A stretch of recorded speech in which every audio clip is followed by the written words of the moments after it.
buenas noches, bienvenidos al banquillo, gracias por estar con nosotros en esta entrega de hoy que nos distinguen con la presencia de dos destacados hombres de las finanzas y la economía del país para hablar de todo lo que está ocurriendo a nivel de la nación y las repercusiones que se pueden tener en un año político en el manejo de los recursos del Estado, los recursos públicos. Se debe tener mucha cautela porque los antecedentes del pasado no nos dejan un panorama positivo para el país. Saludo aquí en el estudio al doctor Mauricio Díaz Burdet. Es un placer, doctor, muchas compartir. Gracias. Es una satisfacción especial poder estar en su programa y de poder compartir también con un amigo. El doctor Mauricio Díaz Burdet es el coordinador del Foro Social de la Deuda Externa de Honduras, y en San Pedro Sula, a través del Zoom, el licenciado en Economía, experto en temas presupuestarios, Walter Romero. Buenas noches, gusto saludarlo. Un gusto saludarlo, mi estimado amigo Chendo. Encantado nuevamente estar en este maravilloso programa.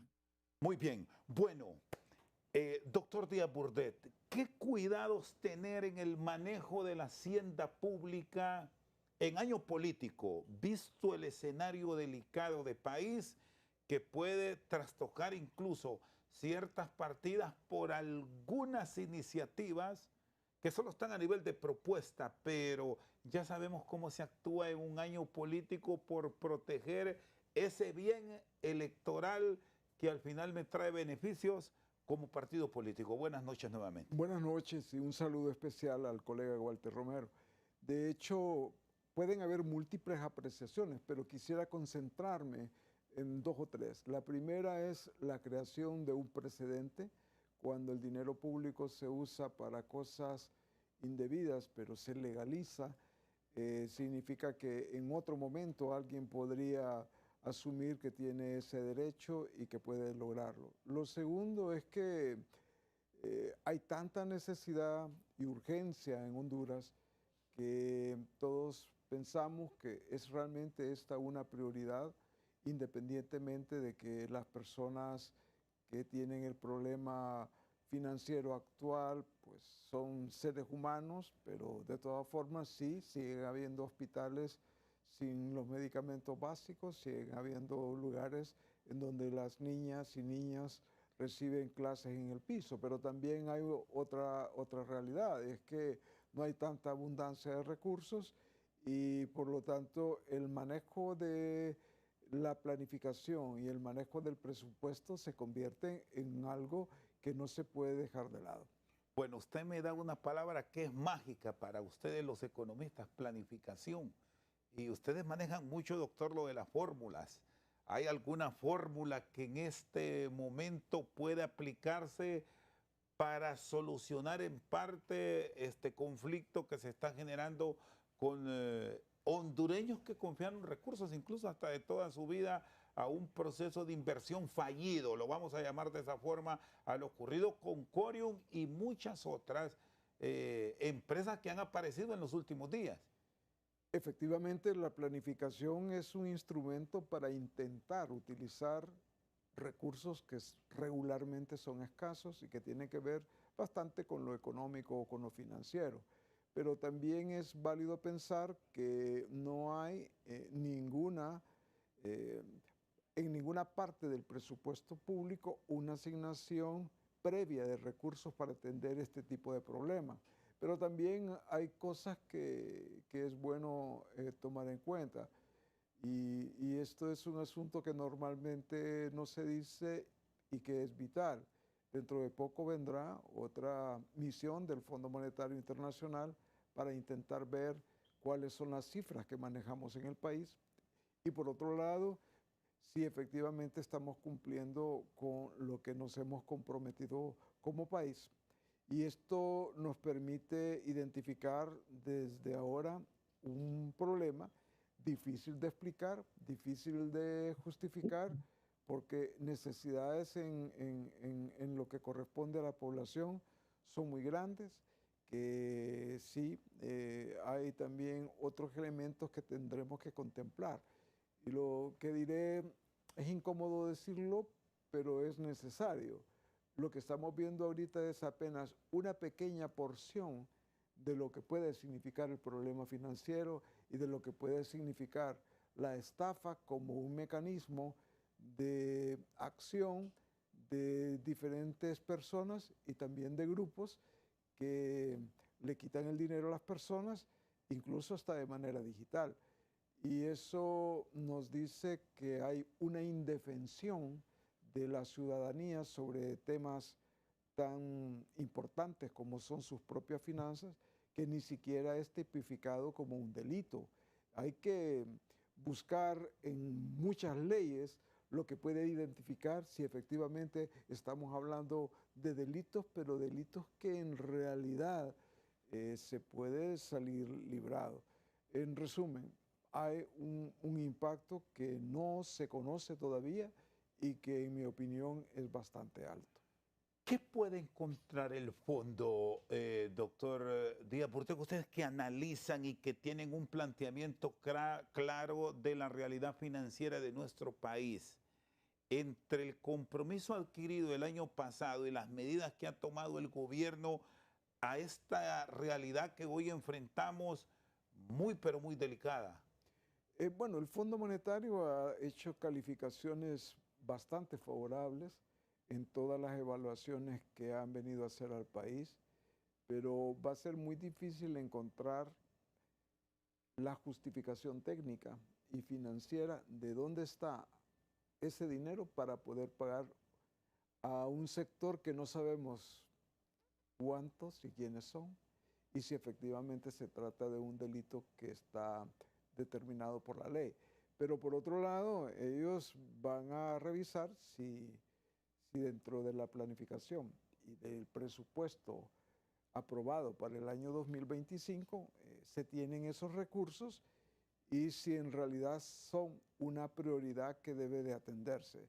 Es bastante delicado porque habrá que recordar que dentro de muy pocos días o semanas habrá una reunión del directorio del Fondo Monetario Internacional para aprobar lo que ya aprobó el grupo técnico. Todavía digamos que está a un nivel de finalización y que lo que aprobó el grupo técnico no necesariamente lo que apruebe el directorio en las circunstancias en las que hay alguna duda sobre el manejo de las finanzas públicas. De todas formas, sí es válido pensar que los desembolsos, si llegan a ocurrir, no se han hecho e incluso la iniciativa de ley todavía no se ha planteado, pero tendrá que ser más amplia y tendrá que hablar de otros códigos que tienen que ver con el funcionamiento de las empresas, del lado privado y de lo que tiene que ver también con el funcionamiento público.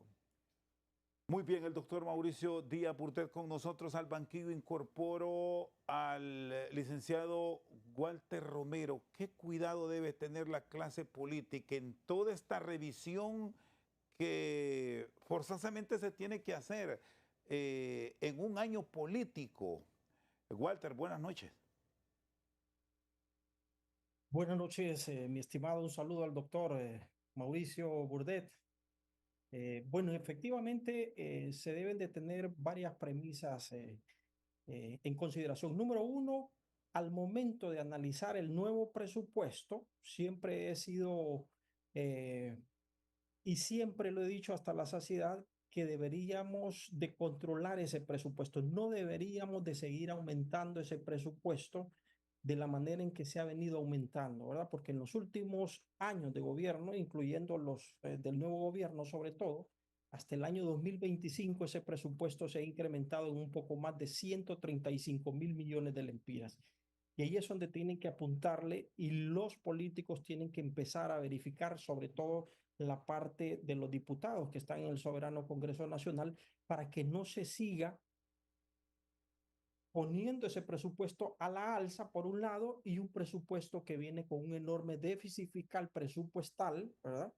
Y que se necesita cubrir ese déficit fiscal vía endeudamiento, es decir, solicitando más financiamiento y a la larga se ha autorizado en cada presupuesto en los últimos años cerca de 80.000 millones de deuda Pero lo que preocupa aquí, mi estimado Chendo, es que ese financiamiento que se está requiriendo no es un financiamiento para darle prioridad a salud, no es un financiamiento para darle prioridad a educación, sino que es un financiamiento que es para pagar la partida más grande del presupuesto, que es el servicio de la deuda, cerca de 70.000 millones de lempiras. Entonces, por un lado, estamos obteniendo financiamiento en el presupuesto de cerca de 80.000 millones para tapar otro hoyo que es pagar el servicio de la deuda cerca de 70.000 millones. Entonces, a la larga, el presupuesto debe ser un instrumento de desarrollo económico para beneficiar al pueblo, a las mayorías, pero a la larga lo que se está haciendo es destapando un hoyo para tapar otro hoyo, es decir, adquiriendo más deudas para tapar y pagar ese servicio de la deuda que no me genera, por ejemplo, desarrollo económico. No hay infraestructura hospitalaria como se requiere, no hay medicinas en los hospitales, por ejemplo, no tenemos educación de calidad, educación técnica, educación digna, internet en las escuelas, infraestructura en la parte de las escuelas, y no estoy hablando de repeiros que se les hagan a las escuelas, sino que realmente vayamos enfocados a transformar el país, en legislar, por ejemplo, y que el gobierno, el Poder Ejecutivo, empiece a visualizar por ese lado en el presupuesto y a saber a ciencia cierta que cada vez que aumentamos el gasto público, el gasto corriente, un punto, estamos arruinando al pueblo hondureño, estamos empobreciendo al pueblo hondureño, porque el aumento del gasto corriente en un país donde los ingresos tributarios no son lo suficientemente robustos, estamos hablando de que este año 2025 se requieren o se van a recaudar en la proyección que se tiene en el presupuesto un poco más de 175.000 millones de lempiras, es decir, que se requiere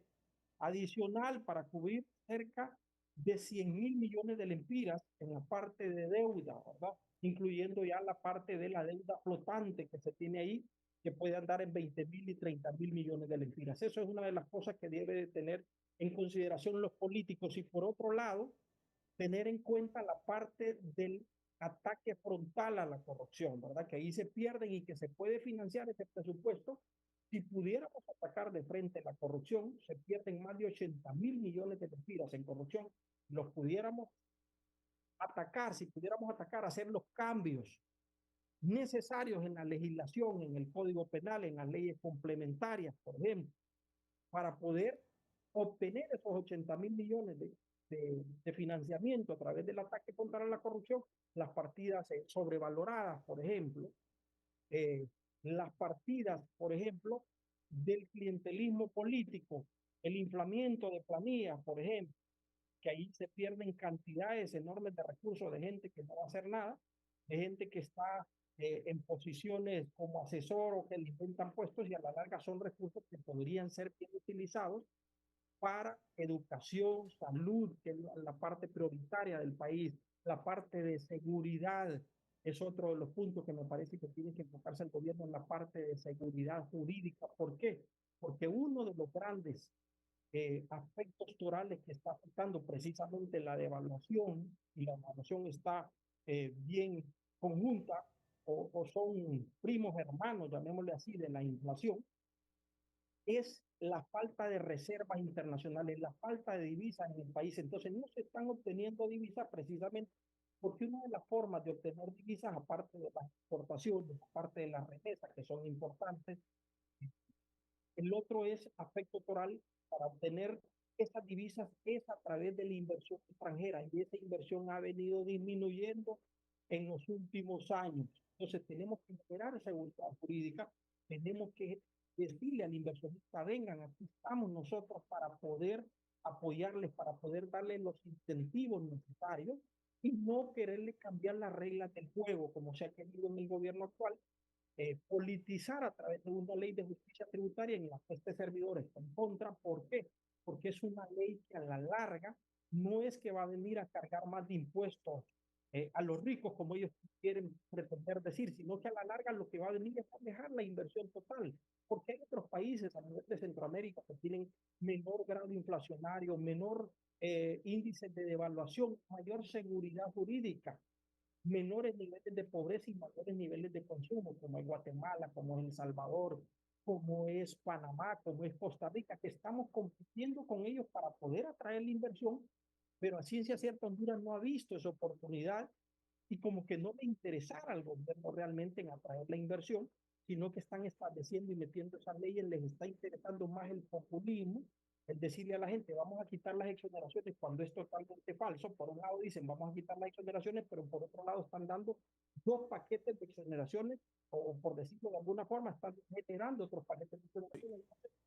Confunden al pueblo hondureño. Los quitan Walter, por un lado y los están dando por otro lado y están fragmentando de alguna forma la seguridad jurídica. Le están dando el tiro de gracia si se llegara a aprobar ese proyecto de ley, mi estimado Chávez. sí, Walter y doctor Díaz Burdet, y aquí hay un elemento que, visto las partidas presupuestarias, estamos claros si finalmente toman la decisión de apoyar estos sectores que se están quejando por la estafa que han sido víctimas, va a gasto público.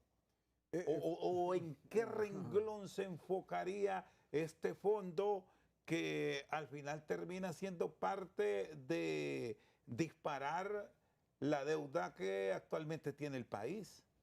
Si llegara a darse gasto público y tendría que ser con ingresos propios del país, porque ningún acreedor, ninguno que sea como el Banco Mundial o el BID o el Banco Centroamericano, ningún organismo va a entregar dinero para que se haga ese tipo de Y operación. esto haría retroceder acuerdos con los organismos internacionales, advierte usted, por aquello de que aquí somos expertos y en un Congreso Nacional que en las últimas horas, por cierto, ha sido cuestionado por la opacidad en que se actúa a nivel de los legisladores por esta única vez, ¿o no caben esos términos ahora? No caben los términos si buscamos cumplir con los compromisos que el Estado hondureño asume.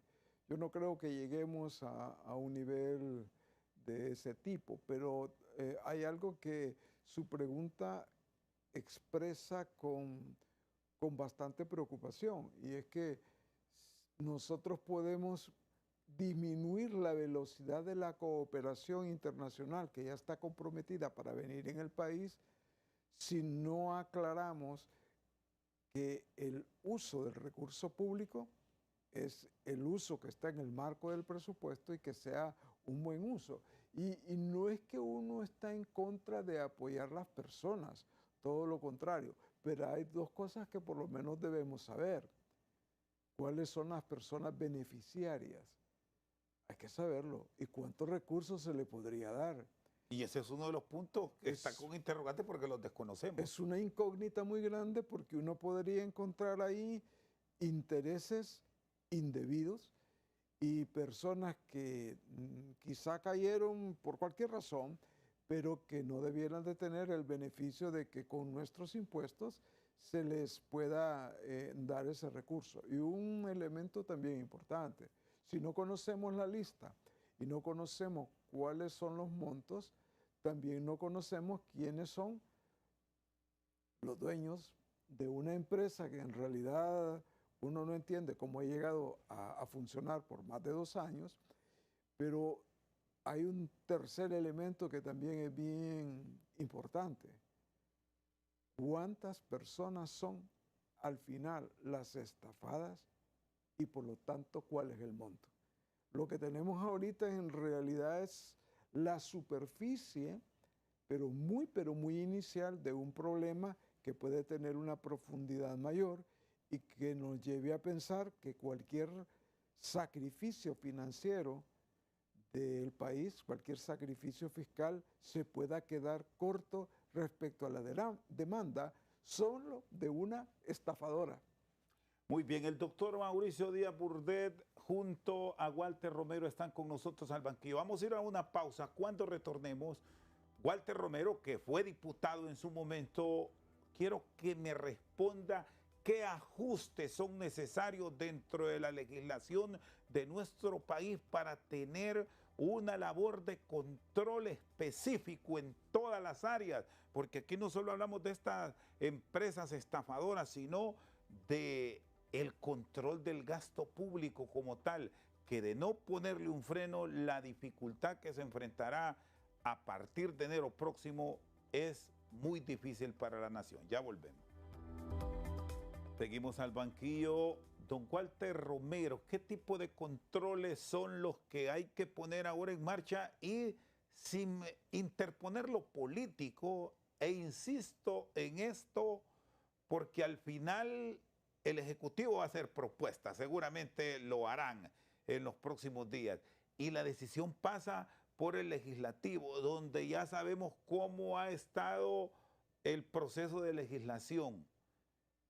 ¿Qué esperar, Walter? Bueno, en primera instancia lo que debe de hacer es establecer los consensos y los acuerdos en el Congreso Nacional, esto es lo primero, ¿verdad? Porque si no se ponen de acuerdo todas las bancadas y si el Congreso, por ejemplo, del oficialismo quiere imponer algunos proyectos de ley, entonces al final eso hace que no se pongan de acuerdo y que no se lleven a cabo los proyectos en beneficio del pueblo hondureño. Una de las cosas, mi estimado Chendo, que se deben de hacer para mí es fortalecer el control en el país, porque Honduras tiene un problema enorme en la parte de control y eso al final lo que genera es corrupción. Y la corrupción lo que hace al final es que sigamos endeudándonos y genera mayor pobreza y oportunidades para que los corruptos y los corruptores pues sigan en este ambiente que es bueno para ellos. Por tanto, una de las cosas que se debe hacer es fortalecer el Tribunal Superior de Cuentas. No es posible que el Tribunal Superior de Cuentas en los últimos años, en los últimos más de 7 años, llamémosle así, no solo de este gobierno, sino que el gobierno anterior, los presupuestos que se le dan al Tribunal Superior de Cuentas son pequeñísimos, son ínfimos. Entonces, el Tribunal Superior de Cuentas lo han convertido, y no es por culpa como tal del tribunal ni de los que dirigen, ¿verdad?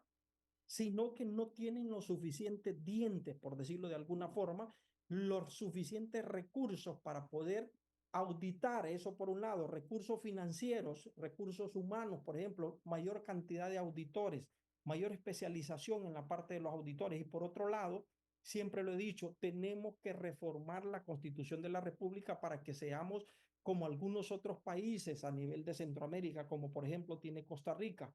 Hace un par de años atrás visité Costa Rica y comentaba con algunos colegas ahí que estaban en el gobierno y me decían que el Tribunal Superior de Cuentas de Costa Rica está en la auditoría permanente de los recursos del Estado, no a priori como lo tiene Honduras, que Honduras los auditores llegan posterior cuando hay una alarma, cuando ellos así lo consideran, pueden ir 2 años después, 3 años, 4 años, 5 años, 10 años y posiblemente los casos de corrupción ya prescriben después de esos 10 años. En Costa Rica no, la Constitución está de tal forma que los auditores dependen de ese órgano, de esa institución que se llama Tribunal Superior de Cuentas. Así debe ser en Honduras, así deberíamos de reformar. Lo que pasa es que no hay voluntad política. Esa es una realidad, no hay voluntad política. Los políticos tradicionales, la casta política no quiere hacer esos cambios porque sabe que se van a ver, ellos van a ser los más afectados.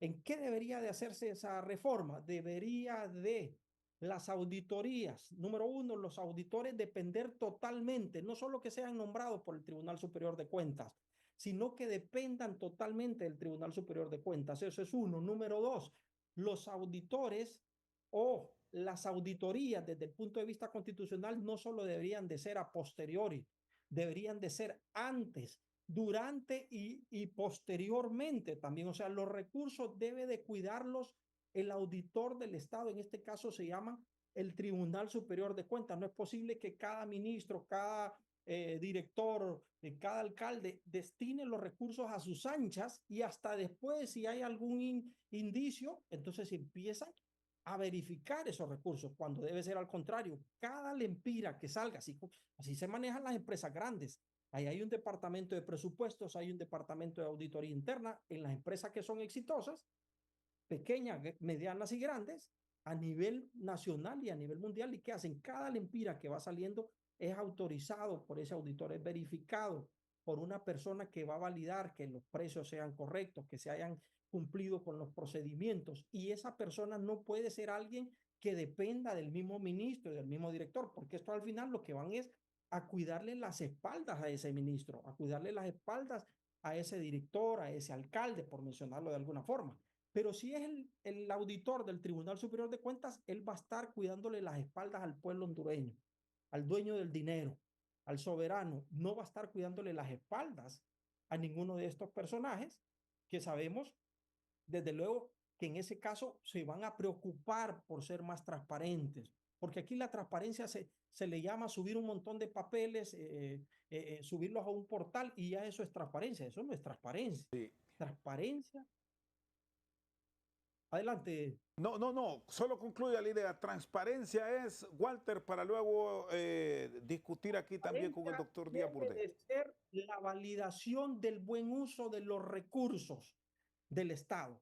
Eso es la transparencia, la validación, la verificación del buen uso de los recursos del Estado, del control de esos recursos para que no se pierda ni un tan solo lempira. Y que si en el presupuesto dice que esto va para la partida de educación, para la partida de salud, que el Tribunal Superior de Cuentas lo verifique. No es posible que aquí se le quiera aumentar a los maestros con la partida confidencial. Es algo totalmente absurdo desde toda lógica, pues, financiera, económica, de auditoría. O sea, no le podemos aumentar a los maestros desde el punto de vista de la partida confidencial y tener partidas confidenciales de más de 12.000 millones de lempiras a discrecionalidad del Ejecutivo, que son partidas que son utilizadas por el Ejecutivo para campañas políticas en algunos de la mayoría de los casos. Y no solo hablo del gobierno actual, sino del gobierno anterior. Entonces, cuando el pueblo hondureño, por ejemplo, está con las grandes necesidades, no hay medicina en el hospital, no hay medicina en los hospitales. Ajá, y tenemos una partida confidencial de 12.000 millones de lempiras. Estamos incrementando la inversión pública, que a la larga no es inversión pública. Hay un alto componente ahí que queda a discrecionalidad del gobierno también, que es utilizado como inversión social, pero realmente la inversión social, yo digo que es buena la inversión social, pero debe de ser verificada, controlada, que los recursos lleguen realmente a donde se necesitan, pero no podemos solo gastar el dinero y estarle dando pescado a la gente cuando lo que tenemos que es enseñarle a pescar. Lo que deberíamos de estar pensando es establecer seguridad jurídica, Muy bien. reglas claras para la inversión nacional y extranjera, y que el pueblo hondureño se gane su dinero de forma digna, lleve el pan diario, la alimentación para sus hijos de forma digna, no que le estén dando migajas, bono para esto, bono para lo otro, para a la larga decirle, no te voy a dar el bono si no me das el voto. Entonces ya estamos condicionando al pueblo. Muy bien. Gracias, Walter. Aquí en estos temas tan complejos, doctor Díaz Burde, que los ampliaba Walter, muchos nos preguntamos, ¿y qué estamos pagando los hondureños? Porque se vuelve un ciclo repetitivo. Ya vamos a escuchar a la clase política pronto dando respuesta y solución a todas estas dificultades.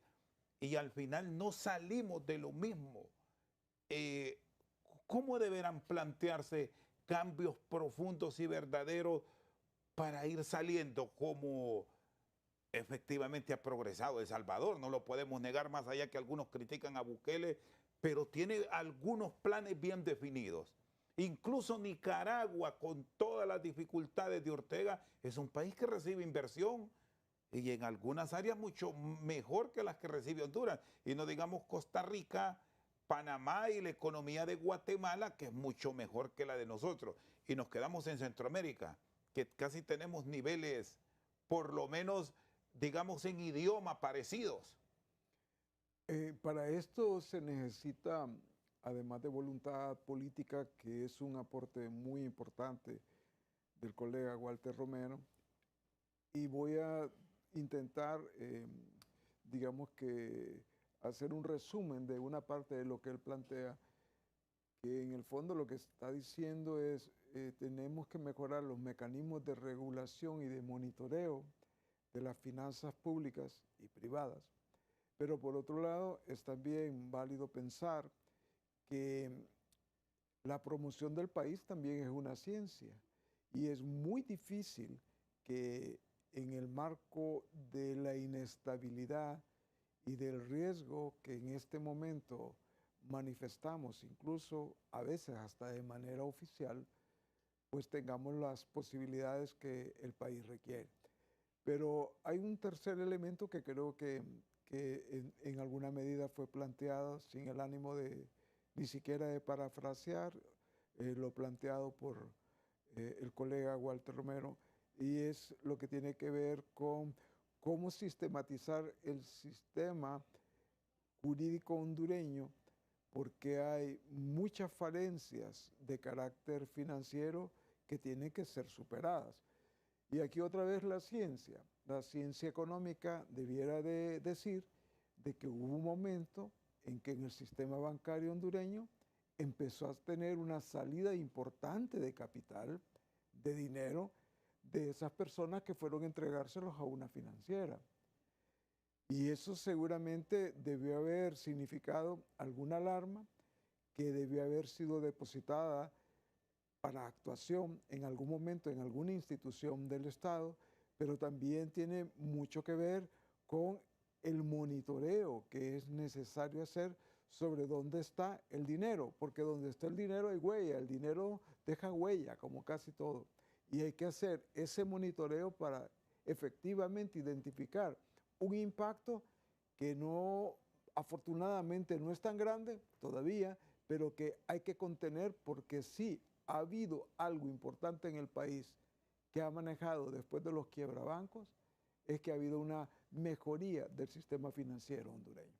Y si nos ubicamos en esa época difícil, ¿qué nos dejó? ¿Qué aprendimos de esa lección, llamémosle lección, doctor Díaz Burdet, que no lo logramos aplicar efectivamente ahora? ¿Y hasta dónde ese mundo de las redes sociales, que es un escenario aparte, pero que ustedes los especialistas nos pueden decir qué cuidado tener, sobre todo en una población ávida de tener recursos frescos, de tener fondos para seguir adelante en la vida, porque con estas ofertas, bueno, no han caído humildes. Ahí, según lo que hemos conocido hasta ahora, hay abogados, periodistas, policías, etcétera, etcétera. Bueno, si es una enfermedad, tenemos que identificar que esta es una enfermedad terminal, y es terminal porque el momento en que se hacen las acciones ya son tardías. El antídoto es actuar con suficiente anticipación. Si hubieron dos bancos que señalaron que había alguna irregularidad de muchos millones de lempiras, debió haberse atendido. Pero también lo otro que es importante es lo que significa el castigo para que no haya impunidad. ¿Qué aprendimos en aquel momento? De las muchas cosas. Las liquidaciones deben ser consideradas como una herramienta, no solamente jurídica, sino social y financiera, porque mucha de esta gente perdió todo lo que tenía. Y lo otro que aprendimos es que hay que enfrentarlos con entereza y con todo el rigor técnico y el rigor que da la ley. No se puede andar con tanta contemplación, con todo respeto y sin quererme inmiscuir en nada, pero hasta el 19 de junio vamos a tener el inicio quizá de algunas respuestas de una estafa continuada que tiene más de 2 años en un caso, porque se habla ya de varios casos, que superan quizá una manita, superan más de 5 casos. Eso también hay que identificarlo. Hay que encontrar el lugar donde esto está ocurriendo, y el antídoto es la aplicación de la ley y de la justicia social y económica que el país adolece, sí es cierto, pero que en aquel momento fue saludable. Los quiebrabancos fueron puestos a la cárcel, los quiebrabancos lograron pues hacer sus ajustes, y muchos de ellos tuvieron que pagar con sus propios recursos la estafa en la que estaban metidos. Muy bien, el doctor Mauricio Díaz Burdet y Walter Romero con nosotros al banquillo. Hacemos una pausa, en breve continuamos.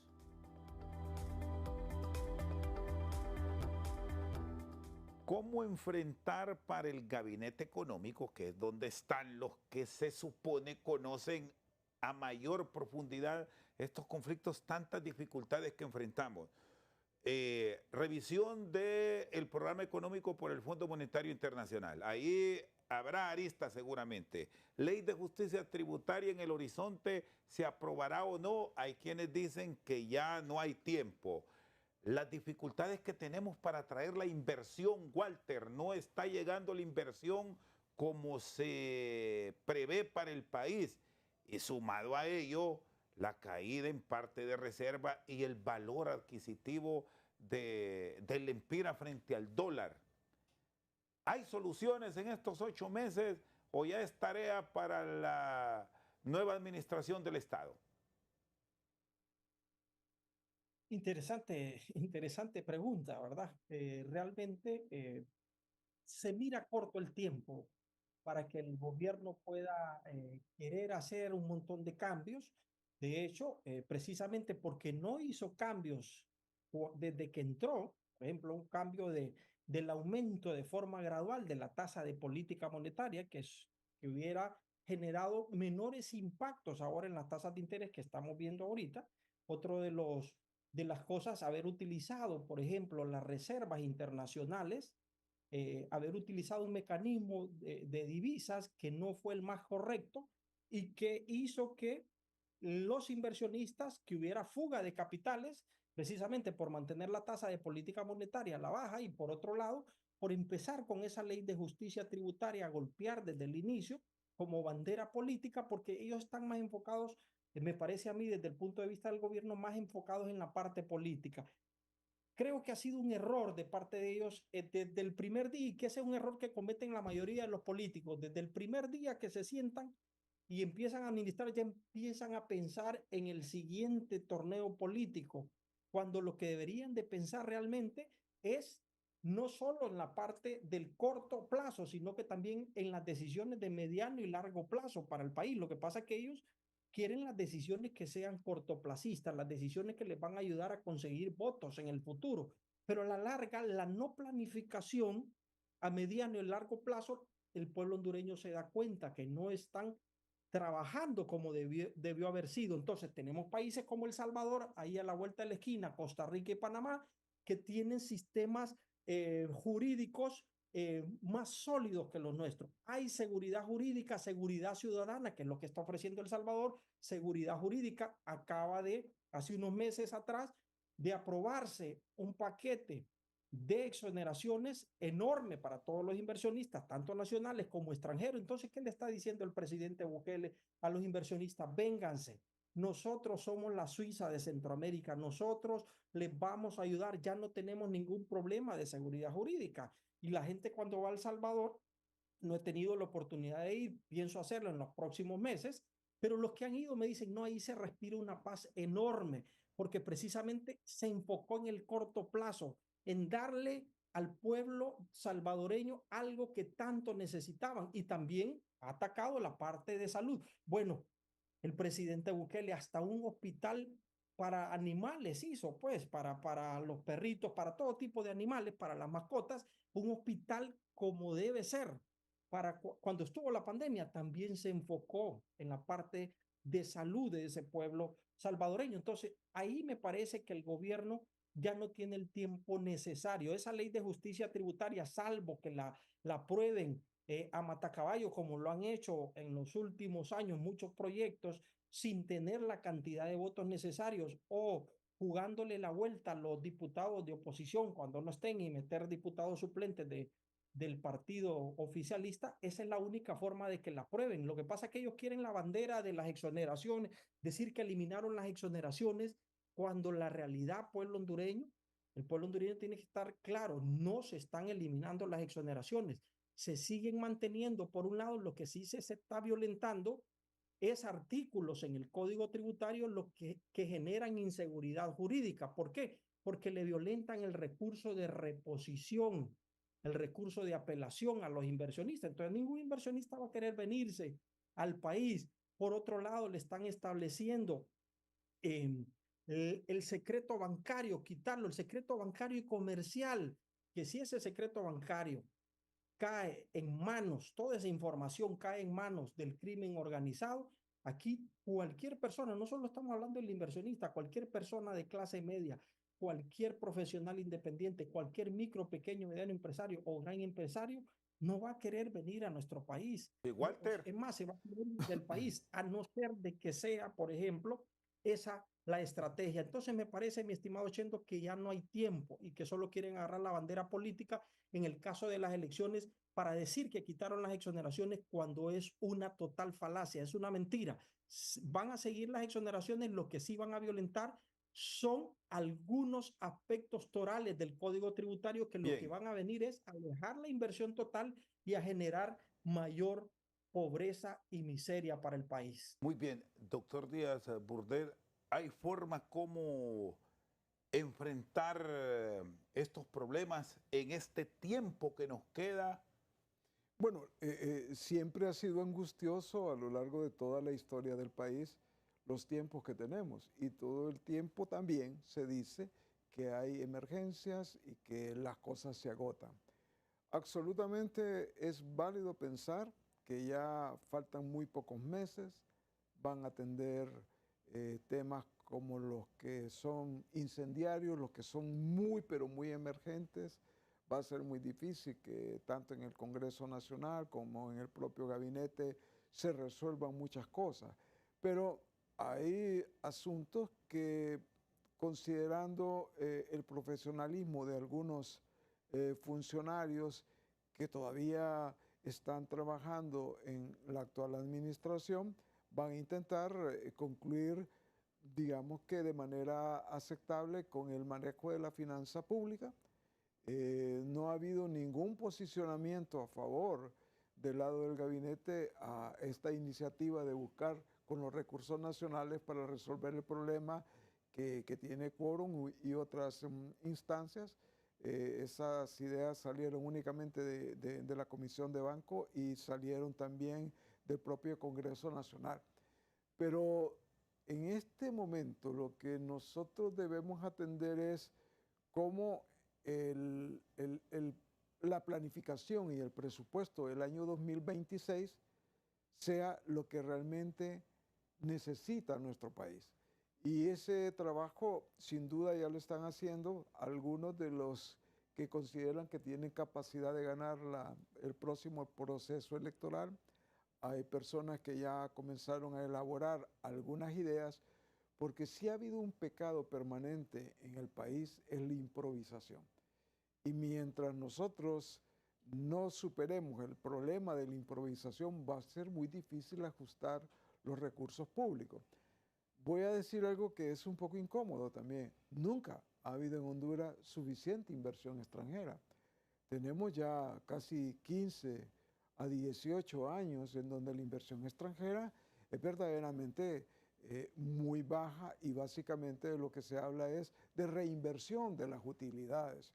No hemos sido atractivos ni en esta administración ni en las administraciones anteriores, pero también es válido pensar que todavía se pueden cubrir las importaciones que tiene el país con un argumento que hemos estado planteando a lo largo de buen rato. La estabilidad del país relativa y muy entrecomillada sigue siendo el esfuerzo que producen los migrantes. Sin las remesas no habría estabilidad social, no habría estabilidad económica, ni siquiera podríamos pagar las importaciones. Entonces estamos hablando de un discurso que en lo interno no solamente es desfasado, sino que es un discurso que no va a las prioridades del país. En este momento tenemos que cuidar a estas personas que tienen una dificultad muy grande. Creo que hay una arista que no hemos mencionado. Si el 5% que dice el gobierno del presidente Trump lo aplican a las remesas, puede significar un impacto desfavorable muy grande en el país. Que por cierto, de momento nos ha salvado la decisión de la Cámara Baja, que no encontró el respaldo del presidente Trump, a pesar, y aquí sí debemos decir gracias a Dios, nosotros los hondureños, a pesar de tener el control de la Cámara Baja con los republicanos, no alcanzó los votos. Y de momento se ha frenado por esa ruta que buscó la administración Trump, castigar con un 5% las remesas para los hondureños. Hacemos una pausa. El doctor Mauricio Díaz Burdet y Walter Romero están con nosotros al banquillo. Ya volvemos.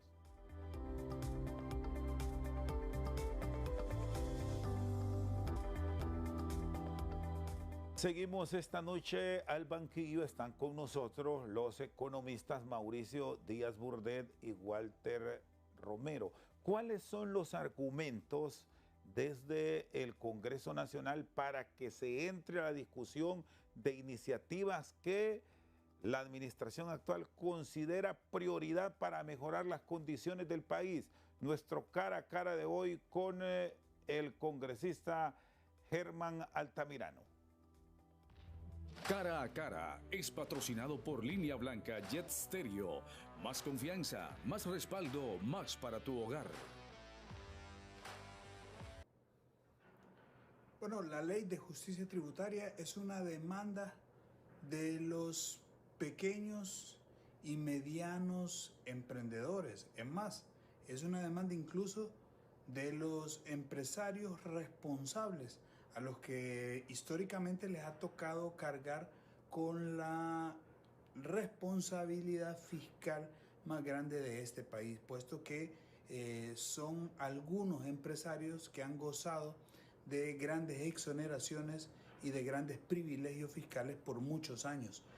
Esta ley lo único que hace es equilibrar y poner en la balanza de manera equitativa la responsabilidad fiscal para todos por partes iguales. Así que la ley de justicia tributaria no solo nos equipara en competencia, sino que también, por supuesto, genera más ingresos a las arcas del Estado sin alterar, por supuesto, el bolsillo de las familias hondureñas, que son los más sacrificados generalmente en una economía nacional.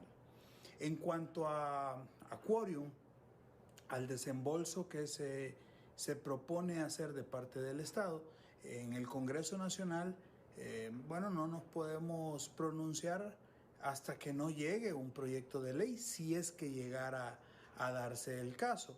Lo cierto es que aquí ha quedado evidenciado no solo el vacío jurídico que hay y que existe, pero que sobre todo se debe de remediar, porque en el Congreso anterior se modificó ese código penal de la impunidad, y que eso es lo que ha permitido que las consecuencias negativas, que hoy se llama quórum, pero que el día de mañana puede llamarse de cualquier otra forma, y eso es lo que tenemos que resolver desde el Congreso Nacional. Muy bien, el congresista Germán Altamirano. Walter Romero, sus consideraciones.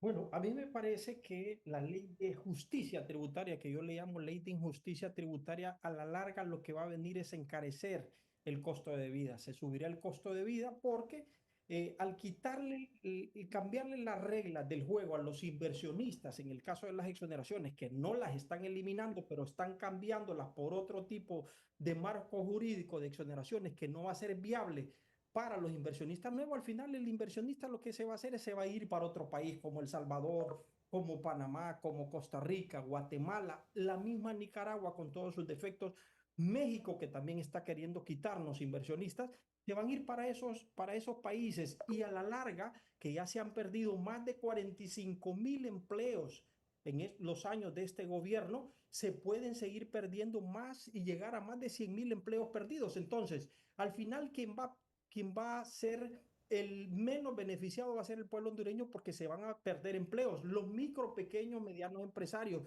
que son los que le venden productos a estas empresas que están en regímenes especiales, se van a ver seriamente afectadas. ¿Por qué? Porque estos grupos, regímenes especiales, generan alrededor o cerca de 500,000 empleos directos y más de 1,500,000 empleos indirectos. Es decir, hay clase media, hay clase trabajadora, hay micro, pequeños y medianos empresarios, grandes empresarios que se benefician y que generan renta y que pagan impuestos a través de retención en la fuente, a través del 25% de renta, el 5% de aportación solidaria, por esos ingresos que generan por las ventas que le hacen a estas empresas que están en regímenes especiales. Por otro lado, el pueblo se puede ver afectado por los altos índices de extorsión si quitan y eliminan el secreto bancario y comercial, y esa información cae en malas manos. A la larga el pueblo hondureño puede ser extorsionado, puede ser afectado seriamente en su seguridad privada, llamémosle así, en su seguridad empresarial también, por otro lado. Entonces me parece que no es conveniente aprobar esta ley de justicia tributaria porque viene a golpear los bolsillos del pueblo hondureño, promueve el éxodo de los hondureños hacia otros países, Estados Unidos, con todos y sus problemas que ellos están queriendo establecer para que no llegue la gente. No hay otra forma porque no hay empleo. Tenemos más de 3.5 millones de personas sin empleo, y eso es lo que debe de estar haciendo el gobierno. Eso es lo que debe estar haciendo, viendo cómo vamos a hacer para atraer la inversión, para generar el empleo y no destruyendo el empleo que tanto necesita el pueblo hondureño con discursos ideológicos que no sirven para darle seguridad al pueblo hondureño, para darle salud, para darle educación y para llenarle los bolsillos para que le dignifiquen su vida, porque lo único que le va a dignificar la vida al pueblo hondureño es el trabajo, es la salud. No es que le estén dando migajas, no es que le estén dando bonos solidarios y bonos para el café y todo tipo de bonos, Bien, cuando lo que se debe hacer es ayudarle con la generación de empleo. Y muy esta bien. ley viene a tiro de gracia a la generación de empleo. Muy bien, gracias. El economista Walter Romero. Doctor Díaz Burdett se nos ha dicho aquí que tenemos mecanismos para sancionar si hay abusos sin ir a la aplicación de una ley de justicia tributaria, y la acción que plantea el diputado Altamirano en cuanto a una eventual propuesta sobre Corium. Cierro con usted. Muy bien, yo creo que la probabilidad de que la ley de justicia tributaria sea aprobada es muy baja, es cercana a cero, pero siempre hay una expectativa.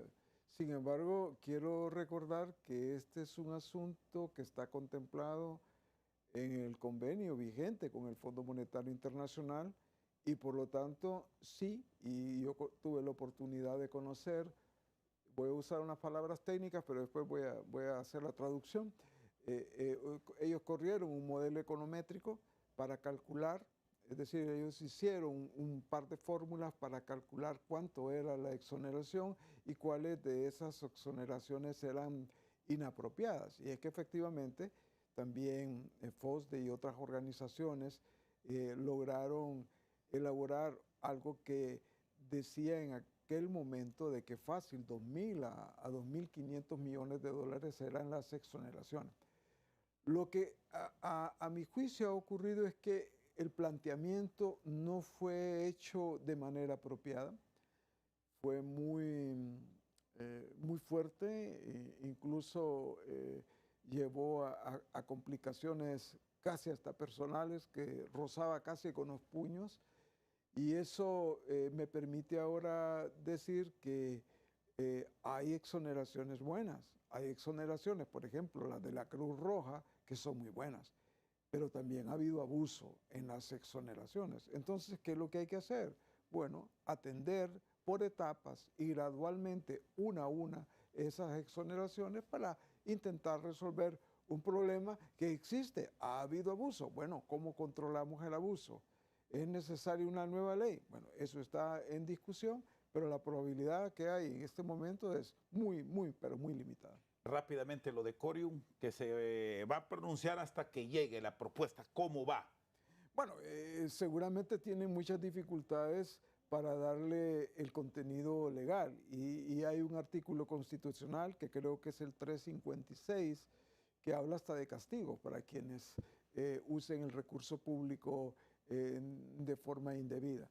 Es complejo pronunciarse sobre ese tema y lo que sí tengo la certeza de que si llegara a resolver algún problema sería de muy bajo impacto, no sería algo que resuelva el problema que hay en el país, si es la tolerancia a que este tipo de operaciones se hagan y que no haya ninguna consecuencia para las personas que actúan criminalmente. Doctor Díaz Burdett, le agradezco, muy amable. Walter Romero en San Pedro Sula, muy amable. También nuestro agradecimiento por habernos acompañado esta noche. Que estén bien.